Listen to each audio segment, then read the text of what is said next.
There's this one again. I don't know if Lebza should take it about. It's like you've worked with so many people from Botswana and California. I don't know, how do you do it? Complement each other. And so my husband and I were always a team. We became a team, and we worked together. Sometimes he was gone, sometimes I was gone. Sometimes he had to look after the children, even changing diapers. An African man, yes. Oh yes, he did it. He did it. Well, night shift it was called, and some people will remember that. You guys won't remember it. You weren't born then. Uncle Ati will remember that. Yes. And you were with an angel. I'm telling you. And now you are the diva, you are the angel, you are promoting angelic things, you are promoting the goodness. That didn't make sense. First of all, why they people. So I don't know are you still planning to go to Botswana, or you go as a senior at the Swaziland? Okay. So you still want to see all these things resolved, and that's when you can. So many people helped us, and we want to help those people. Also, in return, we can't just go.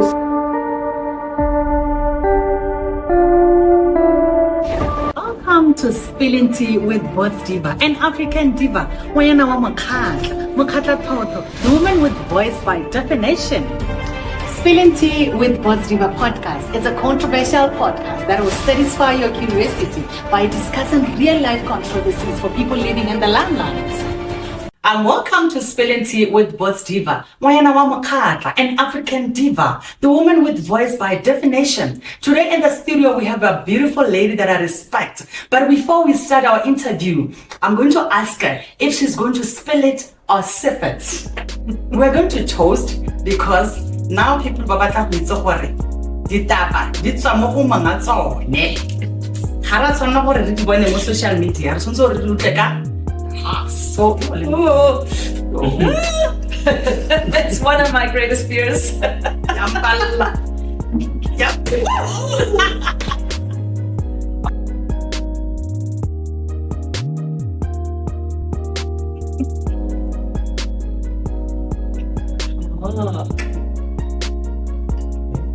Rose alert. Thank you. So, let's toast. Let's toast. Are you going to spill it or sip it? I suppose I'll have to spill it one time. Wow. Cheers. But the choice is yours. Okay. I just want to ask who is Thea? Who is Thea Khama? Thea is a mother. She's a coach. She's an author of a book. And she's a woman who's had a very difficult journey throughout. I need to drink to that. Throughout her life. She's also a former politician's wife, and Makoti to Bangwato. Yes. Yes. So how was growing in California? So I didn't just grow in California. I was all over the world. My parents from a young age, they were in East Africa. And then later my mother, we traveled to West Africa and we lived there growing up in my teenage years, and then was back in the US. So it was back and forth my whole life between the continent here and then the US of A. So mainly California is my other home, and it's very different to Africa. It's very different. If you can think of Cape Town, there are similarities, a lot of similarities in the way it is. Yes. Okay. And my producer, she did a lot of research about you. Oh yes. She did research about you because you love animals. I do. And it's like you have a beautiful cat and dog. Can you tell us about that? I have actually 3 cats and 2 dogs. 2 beautiful dogs that look like wolves. They are northern Inuits.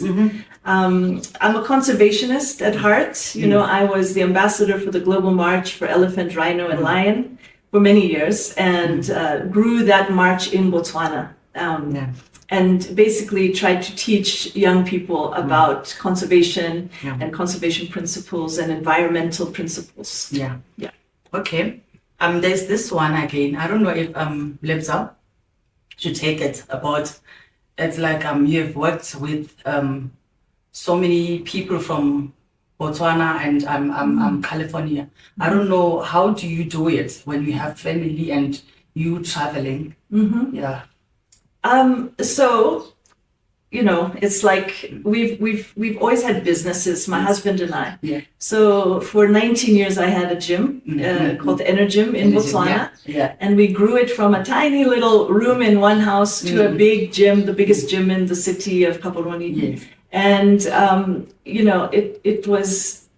it taught us how to complement each other. Yeah. And so my husband and I were always a team. Yeah, we became a team and we worked together. Sometimes he was gone, sometimes I was gone. Sometimes he had to look after the children, even changing diapers. An African man, yes. Oh yes, he did it. He learned, yes. Yeah, and many people, they don't know that you used to cycle. Oh yeah. Yeah, I don't know. Tsela Riders. Tsela Riders. I started Tsela Riders Cycling Club. Okay. And I started it because Botswana were not on bikes. Okay. Really. They were not out there, and I saw the talent was there. We have amazing cyclists in Botswana, and I wanted to develop these guys, the young people, and really that's how I met you. Yeah, and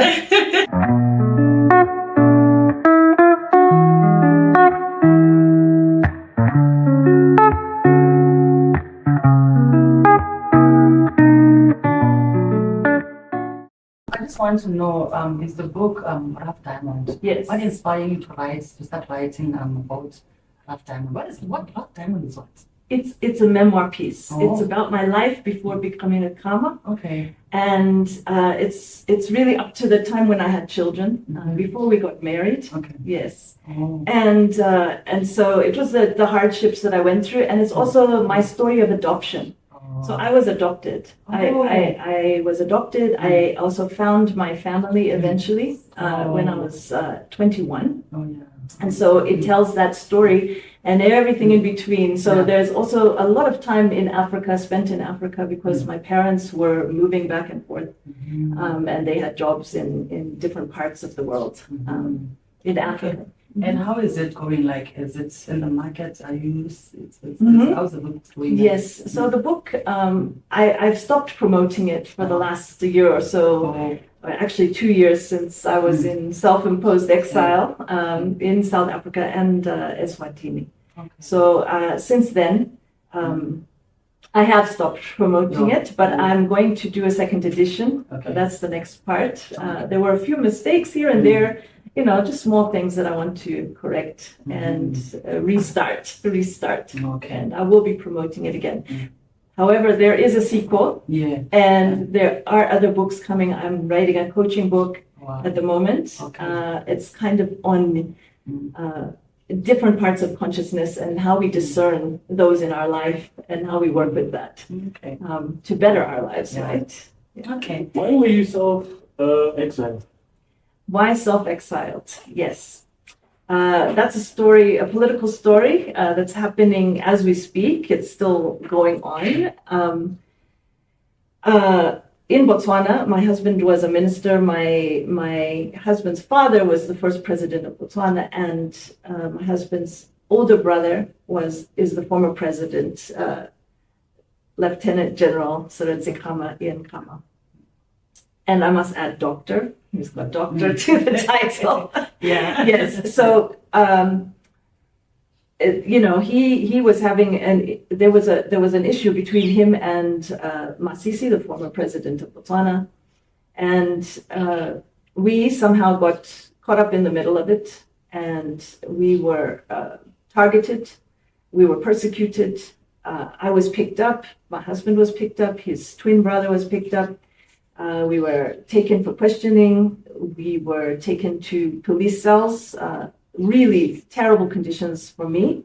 The cell that I was in, had human excrement all over the floor. It was dark, it was dank, it was dirty, it was overcrowded. the women could be touched by the men in the cell, the next cell next to it. Real human violations of human rights, I feel. So eventually, we got out. They let us go. They never had a warrant of arrest, nothing. It was just to smear, and make a scene. However, they took our cell phones, they took our laptops, they've never returned them to this date. And these things, and then they started following us and coming to our house when we were not there. We were going to our tribe and going to speak to them, and they came to the house. They were demanding to see me again. And so we feared for our safety, really. And we just decided to leave. We took our bags and left one day right through the border. And yeah, we didn't return. We haven't returned so far. And now you're in South Africa, and your husband, Thea Khama, he's still here in South Africa. Yes, he and I have actually, we moved to Eswatini. Oh, Yeah, okay. so we moved there, and we are guests of Mswati. Yeah. Yes, His Majesty, his father was friends with their father, Yeah. and this is why he decided, no, come here. So, but there's an article that we saw in Botswana that Thea Khama is back in Botswana just after. Yeah, I don't know how to. Okay, that I have to spill this. Yeah. No. That's it. fake news, Yeah. everybody. Fake news.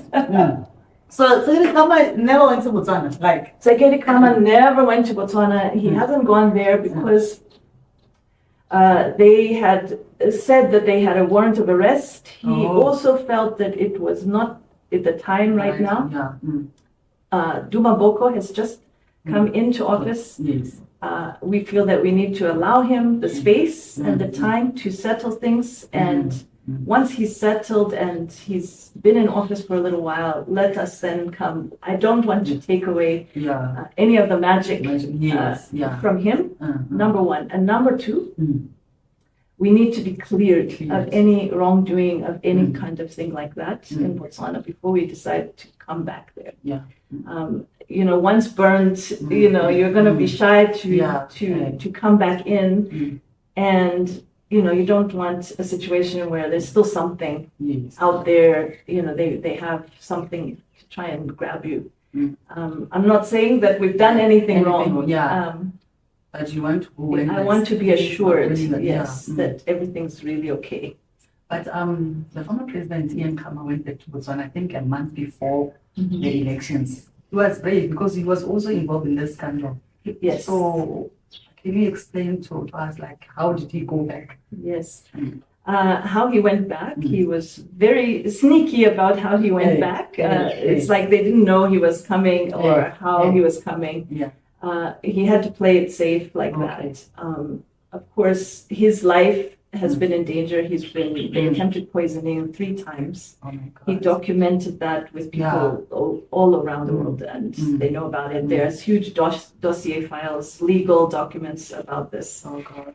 So, he was fearful, but he knew that he had to get back and try to make a difference, try to rectify what he felt was partly his fault in that this man, he put him there. Yeah. And this man was stealing from Botswana. He was stealing from people, and he was damaging an economy, really. I was watching his clip. And that's a fact, I was watching his clip. He said, if I'm a thief, I was stealing with my sis. I was in BDP. So both of us would have this. Yeah. But the way they welcomed him back, it was powerful. Very powerful. It was powerful. Very powerful. It just shows that under his leadership, he held the reins. He held the reins. Yeah. He tried to stay, out of corruption and scandal, and tried to keep the country moving forward. Different presidents are different. I've met so many presidents in my lifetime, and I've noticed the difference in everyone and their leadership styles. He had a military background, so he had that he was keeping everybody in order. His ministers, even my husband was never late to work once. Every time he had to be there, he would phone them at 7 a.m. Hello, and they'd have, if they were not in the office, they would be told about it later at cabinet. So they were on point. They had to conform to that kind of style of leadership. I think Boko now is maybe more visionary. He's a visionary personality. I think he's waited long for this, so long for this, and I think he's matured over that time.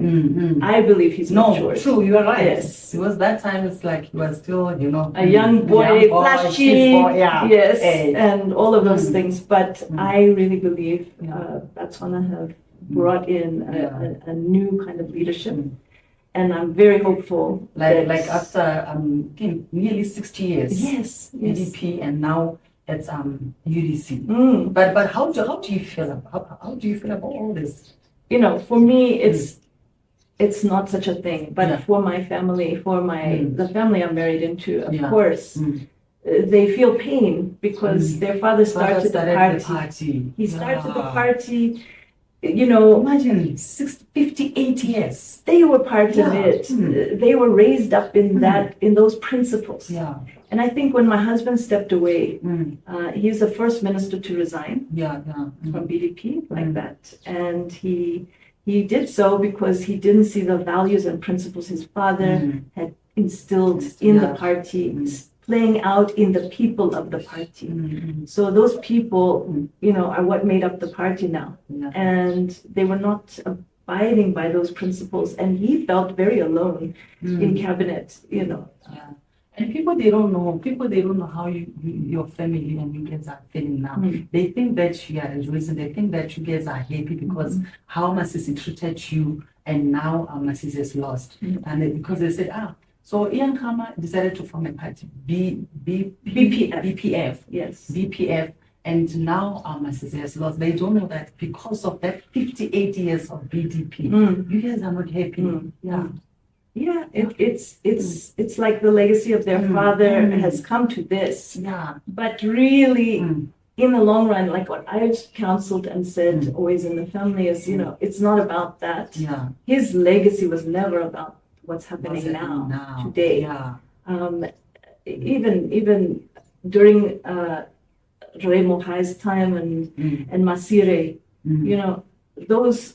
They had different qualities, and they had the principles still going ahead. It changed. It changed drastically under this past government.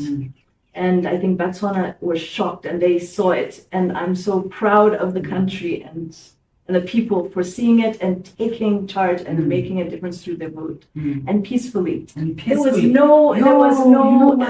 nothing. Yes, nothing. I thought there was going to be fight. People are going to fight, like the celebration people, but there was nothing. I feel so proud for Botswana. I feel so proud. Yes. That's why they say Botswana is a peaceful country. Yes, I feel so proud. So I just want to ask about Thea Khama's twin brother Anthony. How did he take all this thing? Because he was not in the I would say in the limelight. Yes, no, he's never been in the public eye. He's a quiet person. He likes to be in the background, advising from the background gently, but not in the forefront. And certainly, we've all struggled with bits of this trauma, like PTSD, post-traumatic stress disorders. Some of us have had a few things to deal with, and of course, yes, it hurt him terribly to be involved in this, and it angered him as well. And he fought back. He got a lot of his things back that were taken by the DIS. So he remained in Botswana? Yes. No, he came out. He came out before we came out. Yeah, he got a fright and decided I want out. Then he went back for a week. During that week is when they hounded him, and they came and picked him up on the street. And my husband went after him. And at that same time, they were coming to my house. And I was at a meeting in town. I had no idea any of this was happening. And so I have a charity trust that I had called Pelotsoyo Trust. And I was having meetings for that right in town with everybody. came out of there, and my housekeeper called me, and she said, there are people here, I don't know who they are, and they came to pick you for something. And I said, me? Are you sure they're not looking for TK, my husband? No, it's you. And I said, but who? So I thought, should I go to the police? Should I turn myself in? What? Should I go to the American embassy because I still have the American passport? What should I be doing? Yes, so it was a hell of a time, and he got picked up, taken to DIS. Then my husband got picked up there after, or turned himself in. Actually, he went to go help him, and then they picked him there. And then I was at a friend's house, and they came there, and they came and fooled us through a driver, one of our own drivers who told them where I was. And they came and got me, 10 of them with guns, balaclavas, black outfits, and they walked in with no warrant. And when I asked, who are you? What are you doing? What have you done? They grabbed me physically. And now they injured my shoulder. I haven't been able to have surgery because medical aids, I think, were also told not to help me. So there's so many things, that snowballs. And I think the brother and his wife and children have experienced all of that. They've been in South Africa mainly, and then they also just moved to Eswatini. Okay. But they're hoping to go back. I think they will go back just after everything's resolved. Okay. On a lighter note now. Yes. How did you meet TK? It's in my book, Rough Diamond. Pick it up. Okay. You should go get a book, Rough Diamond. But interestingly enough, it's come full circle. Because I actually met him. Well, I actually got together with him, had the first kiss in Eswatini when it was Swaziland. Before. Yeah, he brought me down there because he couldn't get the kiss in Botswana. So he had to go take me to Swaziland. And here we are, 35 years later. 35 years, so Okay. together, 2 children. Yes. So you met him where, in California, in Botswana? No, in Botswana. Oh, in Botswana. Yes, in Botswana, outside a nightclub, Night Shift it was called, and some people will remember that. You guys won't remember it. You weren't born then. Uncle Athi will remember that. Yes. Okay. I wanted to ask again, the Isaac Hosi, how was he involved in all this? Well, he was charged. He was the first one to be picked by DIS himself and the president Masisi, and unfortunately he's now passed on. But yes. He was Ian's closest ally, right-hand man, his friend, his person who worked for him, and was loyal to him for many years. And unfortunately, for my brother-in-law, that he's lost a friend.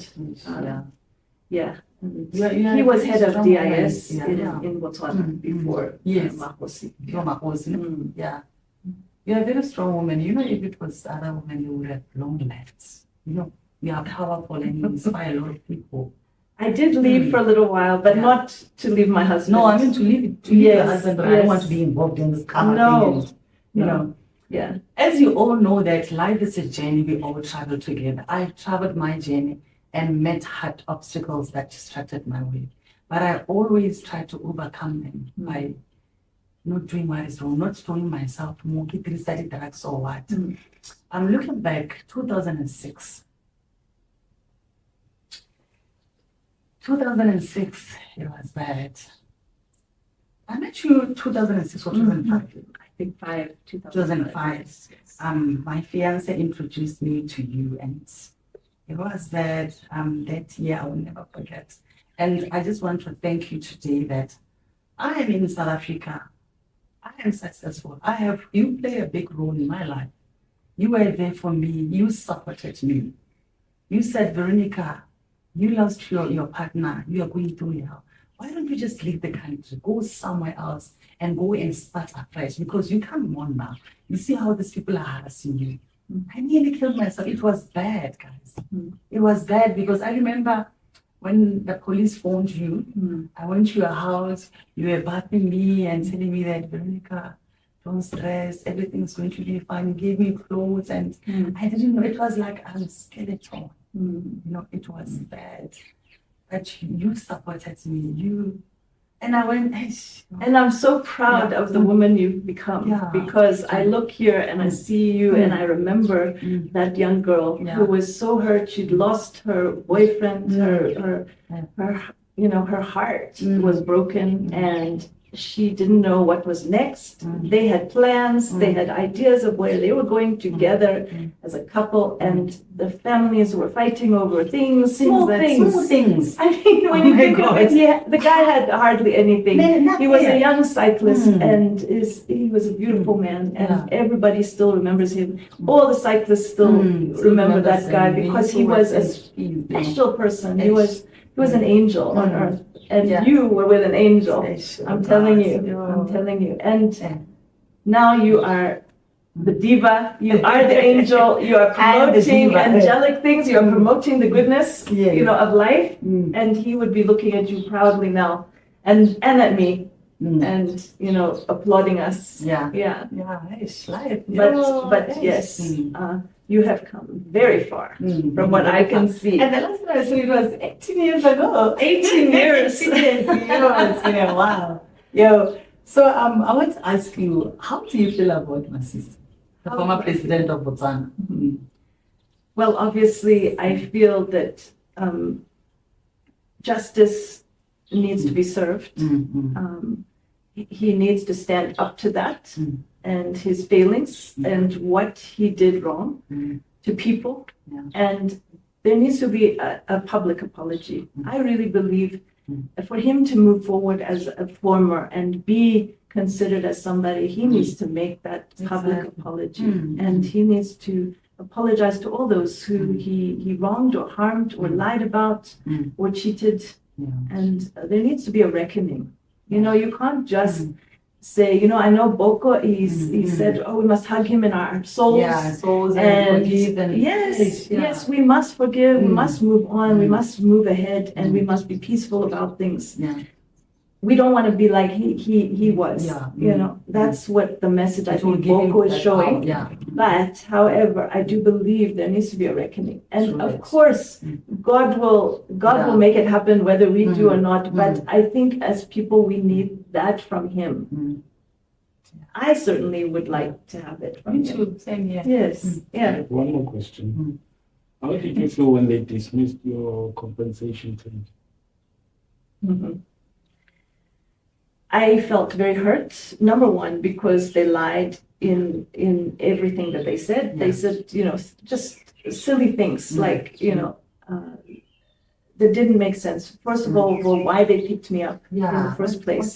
So, there have been stories, rumors. Even I don't know still to this day why did they pick me on the police form that I had to fill in when I went into the holding cell. And they force you. You don't have a choice, and you don't have anyone to talk to. And they tell you have no rights. So no rights for the next 48 hours. So you just sign according to that. And I was arguing with them, saying, what is this? It said official corruption. Now, first of all, how can you have official corruption if you are not an officer of the government? And corruption is official. It is. So I don't know how it can be official. Anyway, I went in on that. Then they said to me inside, when they were questioning, they were telling me that, if I say anything on Facebook or anything anywhere, there are consequences. And if I think this is interrogation, it's not. If I think this is just questioning.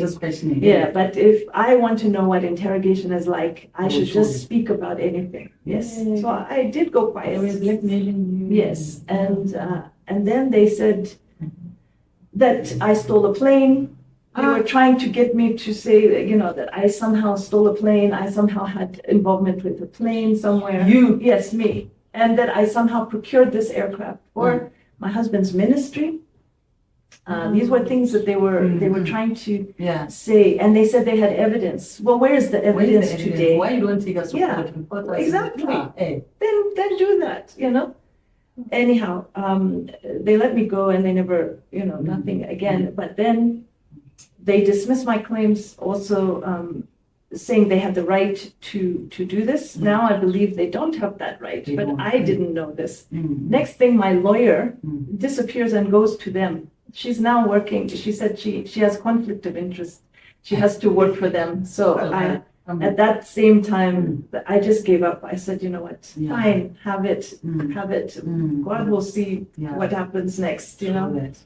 Yeah. So what advice can you give other women there, other women who wants to learn more about everything, Someone who's watching you I would just say know yourself. Mm. Really get to know yourself, especially before you go into some relationship with somebody. Know who you are and what you're about, what you want out of life.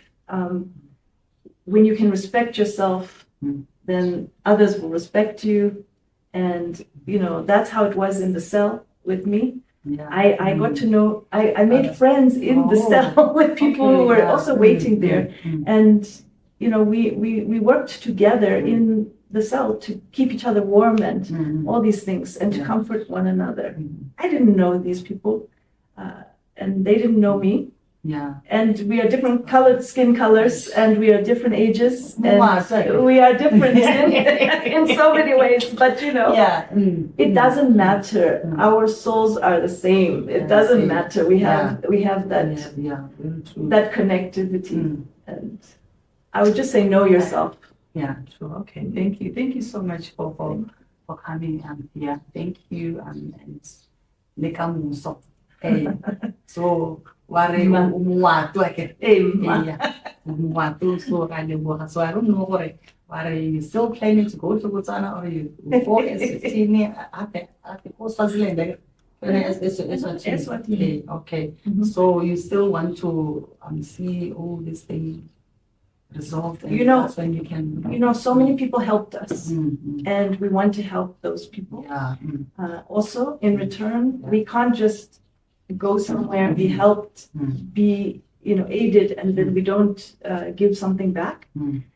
So that's one thing, and then we need to do that. We need to finish what we started over there, and then we can go home when we know that there is order, there is justice, the justice system is cleansed, and things are put right. I do need to go back. There are 2 cases that I have against the newspapers. Okay. They said I stole 35 million. I still have 35 million. Yeah, from creatives in the industry. I mean, really? I was the patron of a group of dancers who I took to Broadway.